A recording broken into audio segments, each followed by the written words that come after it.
Hello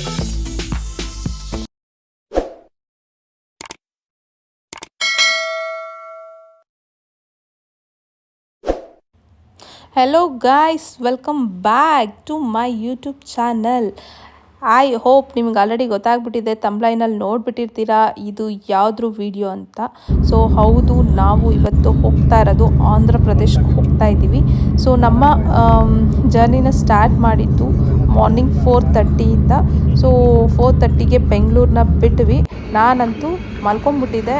already ಕಾಫಿಗೆ ಎಬ್ಬಿಸಿದಾಗ ನೋಡ್ತೀನಿ ಒಂದು 7:40 ಹಂಗೆ ಆಗೋಗಿತ್ತು. ನೋಡಿದ್ರೆ ಸಿಕ್ಕಾಪಟ್ಟೆ ಬಿಸಿಲಿತ್ತು. ಸೊ ನನ್ನ ಮಾರ್ನಿಂಗ್ ಕಾಫಿನ ಮುಗಿಸ್ಕೊಂಡು ಮತ್ತೆ ಪುನಃ ಅಲ್ಲಿಂದ ಜರ್ನಿನ ಸ್ಟಾರ್ಟ್ ಮಾಡಿದ್ವಿ. ಆಲ್ಮೋಸ್ಟ್ ಒಂದು 9:30 ಹಂಗೆ ಒಂದು ಮಿಡ್ಡಲ್ಲಿ ಒಂದು ಹೋಟೆಲ್ ಸಿಕ್ತು. ಸೊ ವೆಜಿಟೇರಿಯನ್ ಹೋಟೆಲ್ ಸಿಕ್ತು. ಸೊ ಹೋಟೆಲಲ್ಲಿ ನಮ್ಮ ಟಿಫನ್ನ ಮುಗಿಸ್ಕೊಂಡ್ವಿ. ಸೊ ಫುಡ್ ವೈಸ್ ಹೇಳಬೇಕಂದ್ರೆ ಓಕೆ, ಅಂಥ ಟೇಸ್ಟಿ ಫುಡ್ ಏನಿರಲಿಲ್ಲ. ಓಕೆ, ಬಟ್ ಟಿಫನ್ ಮಾಡಬೇಕಲ್ಲ. ಸೊ ಹಾಗಾಗಿ ಒಂದು ಹೋಟೆಲ್ ಸಿಕ್ಕಿದ್ರೆ ಸಾಕು ಅನ್ನೋ ಥರ ಆಗಿತ್ತು. ನಾನು ತೊಗೊಂಡಿದ್ದು ಇಡ್ಲಿ ಸಾಂಬಾರನ್ನ ತೊಗೊಂಡೆ. ಬಿಕಾಸ್ ನಾನು ಎಲ್ಲೇ ಟ್ರಾವೆಲ್ ಮಾಡಿದ್ರು ಮಾರ್ನಿಂಗ್ ಟಿಫನ್ಗೆ ಇಡ್ಲಿ ಸಾಂಬಾರನ್ನೇ ಚೂಸ್ ಮಾಡ್ಕೋತೀನಿ. ಯಾಕೆ ಅಂದರೆ ಸ್ವಲ್ಪ ನನಗೆ ವಾಮಿಟ್ ಸೆನ್ಸೇಷನ್ ಇದೆ. ಬೇರೆ ಎಲ್ಲ ತೊಗೊಂಡ್ರೆ ವಾಮಿಟ್ ಆಗೋ ಚಾನ್ಸಸ್ ಇರುತ್ತೆ. ಹಾಗಾಗಿ ಇಡ್ಲಿ ಸಾಂಬಾರನ್ನೇ ನಾನು ತೊಗೊಳ್ಳೋದು. ಪುನರ್ವಿ ದೋಸೆ ತೊಗೊಂಡ್ಳು. ಇದ್ರ ಜೊತೆಗೆ ನನ್ನ ಫ್ರೆಂಡ್ ಫ್ಯಾಮಿಲಿ ಕೂಡ ಬಂದಿತ್ತು. ಸೊ ಅವಳು ಕೂಡ ದೋಸೆನ ತೊಗೊಂಡ್ಳು.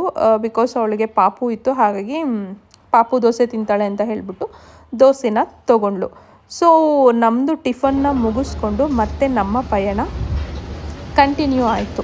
ಆಲ್ಮೋಸ್ಟ್ ನಾವು ಯಾಗಂಟಿ ರೀಚ್ ಆಗೋಷ್ಟೊತ್ತಿಗೆ ಒಂದು 12:30 1 ಗಂಟೆ ಹತ್ತತ್ರನೇ ಆಗೋಗ್ಬಿಟ್ಟಿತ್ತು. ಬಟ್ ನಿಜವಾಗ್ಲೂ ಆಂಧ್ರ ಪ್ರದೇಶದಲ್ಲಿ ಸಿಕ್ಕಾಬಟ್ಟೆ ಬಿಸಿಲು ಗೈಸ್.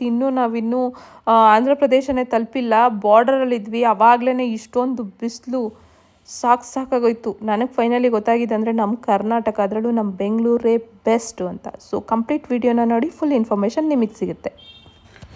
ಸೊ ಫೈನಲಿ ಇವತ್ತು ನಾವು ವಿಸಿಟ್ ಮಾಡ್ತಿರುವಂತಹ ಪ್ಲೇಸ್ ಬಂದು Yaganti. Such A beautiful place ಅಂತಲೇ ಹೇಳ್ಬೋದು. ಫುಲ್ ಗ್ರೀನರಿ ಜೊತೆಗೆ ಕಲ್ಲು ಬಂಡೆಗಳಿಂದನೇ ನಿರ್ಮಿತವಾಗಿರುವಂತಹ ಪ್ಲೇಸ್ ಅಂತಲೇ ಹೇಳ್ಬೋದು Yaganti. Such A beautiful place. ನನ್ನ ಮೆಮೊರಿಲಿ ಉಳ್ಕೊಳ್ಳುವಂತಹ ಪ್ಲೇಸ್ಗಳಲ್ಲಿ ಇದು ಒಂದು ಆ್ಯಡ್ ಆಗ್ತಾ ಇದೆ. ಸೊ ಥ್ಯಾಂಕ್ ಯು ಯೂನಿವರ್ಸ್ ಅಂತ ಹೇಳ್ತೀನಿ ಈ ನೋಡೋಂತಹ ಭಾಗ್ಯನ ಕೊಟ್ಟಿದ್ದಕ್ಕೆ. ಸೊ ಇದ್ರ ಬಗ್ಗೆ ಸ್ವಲ್ಪ ಹಿಸ್ಟ್ರಿನ ಹೇಳ್ತಾ ಹೋಗ್ತೀನಿ. ನನಗೇನು ಗೊತ್ತು, ನಾನು ಏನು ತಿಳ್ಕೊಂಡಿದ್ದೀನೋ ಆ ಹಿಸ್ಟ್ರಿನ ಹೇಳ್ತಾ ಹೋಗ್ತೀನಿ. ಸೊ ಇದು ಬಂದು ಇರೋದು ಆಂಧ್ರ ಪ್ರದೇಶದಲ್ಲಿ. ಈ ದೇವಸ್ಥಾನದ ಹೆಸರು ಬಂದು ಯಾಗಂಟಿ ಅಂತ ಹೇಳಿ. ಮತ್ತು ಈ ದೇವಸ್ಥಾನದ ಟೈಮಿಂಗ್ಸ್ ಬಂದು, ಯಾಕಂದರೆ ವಿಸಿಟ್ ಮಾಡಬೇಕಾದ್ರೆ ಟೈಮಿಂಗ್ಸ್ ತಿಳ್ಕೊಂಡು ಬನ್ನಿ, ಇಲ್ಲ ಅಂತಂದರೆ ನೀವು ದೇವ್ರ ದರ್ಶನ ಮಾಡೋಕ್ಕಾಗೋದಿಲ್ಲ. ಸೊ ಇದ್ರ ಟೈಮಿಂಗ್ಸ್ ಬಂದು ಮಾರ್ನಿಂಗ್ 6 AM ಇಂದ 1 PM ವರೆಗೆ, ಅಂದರೆ ಮಧ್ಯಾಹ್ನ 1 ಗಂಟೆವರೆಗೂ ಇರುತ್ತೆ. ಅದಾದಮೇಲೆ 3 ಗಂಟೆ, ಮಧ್ಯಾಹ್ನ 3 ಗಂಟೆಯಿಂದ ಸಂಜೆ 7:30ವರೆಗೆ ಓಪನ್ ಮಾಡಿರ್ತಾರೆ. ಸೊ ಅದ್ರ ಜೊತೆಗೆ ಮಧ್ಯಾಹ್ನ ದಾಸೋಹ ಕೂಡ ಅವೈಲಬಲ್ ಇರುತ್ತೆ, ಫ್ರೀಯಾಗಿರುತ್ತೆ.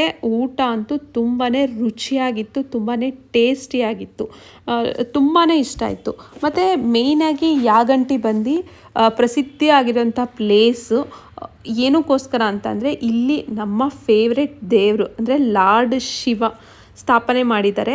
ಅಥವಾ ಉಮಾಮಹೇಶ್ವರಿ, ಅಂದರೆ ಲಾರ್ಡ್ ಶಿವದ್ದು ಇನ್ನೊಂದು ಹೆಸರೇ ಉಮಾಮಹೇಶ್ವರಿ ಅಂತಲೂ ಹೇಳ್ಬೋದು. ಅಥವಾ ಯಾಗಂಟ ಸ್ವಾಮಿ ಅಂತ ಕೂಡ ಕರೀತಾರೆ.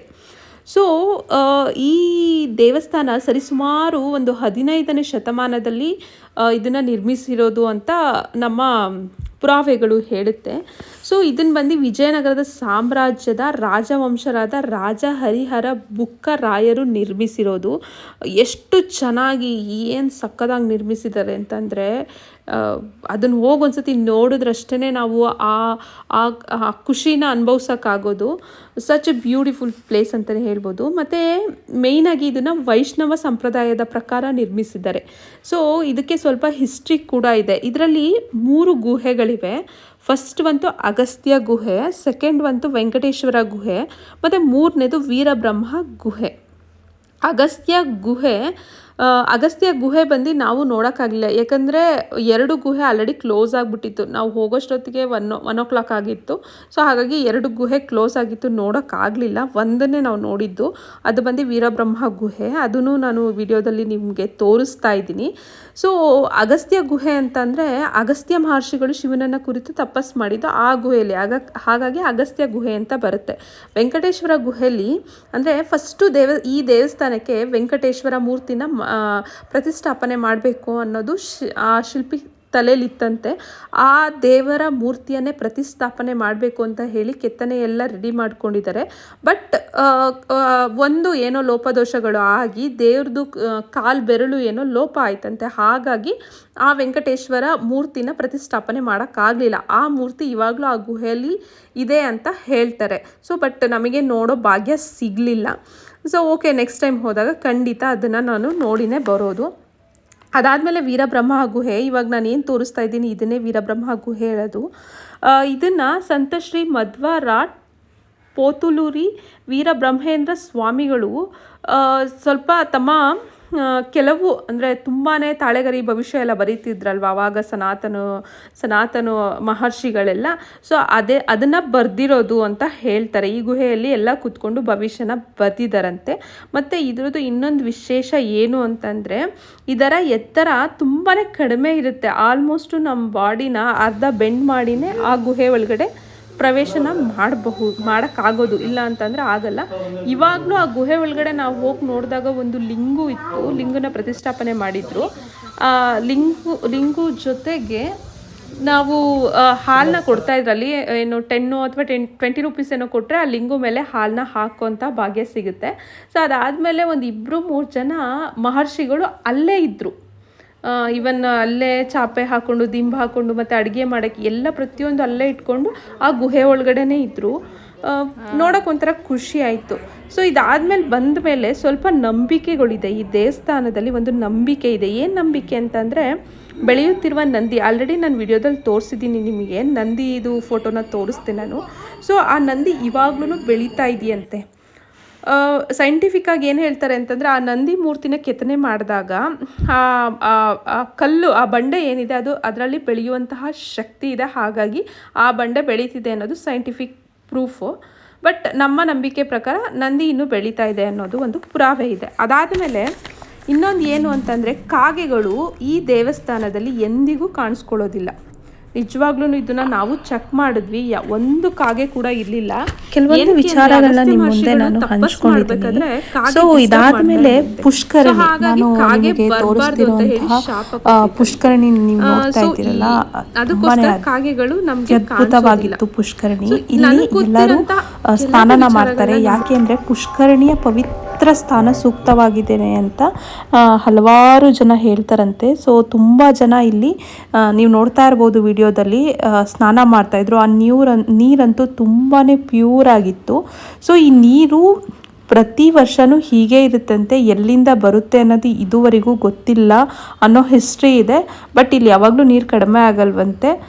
ಸೊ ಈ ವಿಡಿಯೋ ಅಂತೂ, ಈ ದೇವಸ್ಥಾನ ನೋಡಿ ನಾವಂತೂ ತುಂಬಾ ಖುಷಿ ಪಟ್ವಿ, ಮನಸ್ಸಿಗೆ ತೃಪ್ತಿ ಆಯಿತು. ಶಿವನನ್ನೇ ಕೈಲಾಸದಿಂದ ನೋಡಿದಷ್ಟು ಖುಷಿ ಆಯಿತು. ಸೊ ಇದಾದ ಮೇಲೆ ನಮ್ಮ ಪಯಣ ಮಂತ್ರಾಲಯದ ಕಡೆಗೆ ಅಂತ ಹೇಳಿ ನಾವು ಮಂತ್ರಾಲಯನ ರೀಚ್ ಆದ್ವಿ. ಮಂತ್ರಾಲಯಕ್ಕೂ ಯಾಗಂಟಿಗೂ ಆಲ್ಮೋಸ್ಟ್ ಒಂದು 6 hours ಜರ್ನಿ ಇರುತ್ತೆ. ಸೊ ನಾವು ಅಲ್ಲಿಂದ ಹೊರಟಿದ್ದು ಒಂದು 4 ಹಂಗಾಗಿತ್ತು. ನಾವು ಬಂದಾಗ ಇಲ್ಲಿ 8 to 9 ಹಂಗಾಗಿತ್ತು. ಸೊ ಬಂದು ರೂಮೆಲ್ಲ ತೊಗೊಂಡು ಊಟ ಎಲ್ಲ ಮುಗಿಸಿದ್ವಿ. ಮಂತ್ರಾಲಯದ ವಿಡಿಯೋ ಬೇಕು ಅಂದರೆ ಆಲ್ರೆಡಿ ನನ್ನ ಯೂಟ್ಯೂಬ್ ಚಾನಲಲ್ಲಿ ವಿಡಿಯೋನ ಅಪ್ಲೋಡ್ ಮಾಡಿದ್ದೀನಿ. ಸೊ ಐ ಹೋಪ್ ಈ ವಿಡಿಯೋ ನಿಮಗೆ ತುಂಬಾ ಯೂಸ್ಫುಲ್ ಆಗಿದೆ ಅಂತ ಅಂದ್ಕೊಂಡಿದ್ದೀನಿ. ಇಷ್ಟ ಆದರೆ ಶೇರ್ ಮಾಡಿ, ಲೈಕ್ ಮಾಡಿ, ಕಮೆಂಟ್ ಮಾಡಿ. ಮತ್ತೆ ಇನ್ನೊಂದು ವಿಡಿಯೋ ಒಂದಿಗೆ ಸಿಗ್ತೀನಿ. ಅಲ್ಲಿವರೆಗೂ ಬಾಯ್.